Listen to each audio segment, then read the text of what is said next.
Hello everyone. एखाद्या हाती घेतलेल्या कामामध्ये, मग ती तुमची कॉम्पिटिटिव्ह एक्झाम असेल किंवा तुमचं एखादं स्वप्न असेल, त्यामध्ये फेल्युअर होण्याची जी भीती आहे, अपयशाची जी भीती आहे, या भीतीमुळे तुमचे अनेक स्वप्न हे अपूर्ण राहून जातात.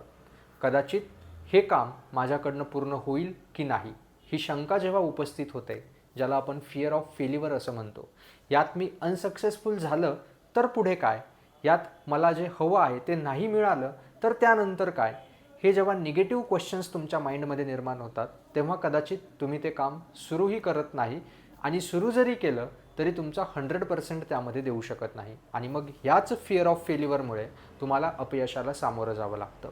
याविषयीचाच एक डिटेल्ड व्हिडिओ की कशा पद्धतीनं या फिअर ऑफ फेल्युअरला दूर करायचं आहे आणि ही फिअर ऑफ फेल्युअर कशा पद्धतीनं तुमच्या सक्सेसमधला एक मोठा अडथळा बनून उभी राहते, याविषयीचा एक डिटेल्ड व्हिडिओ मी आपल्या यूट्यूब चॅनलवरती पोस्ट केलेला आहे. या यूट्यूब चॅनलची लिंक आपल्या इन्स्टाच्या बायोमध्ये दिलेली आहे, तर हा व्हिडिओ सर्वांनी नक्की पूर्ण बघा. थँक्यू.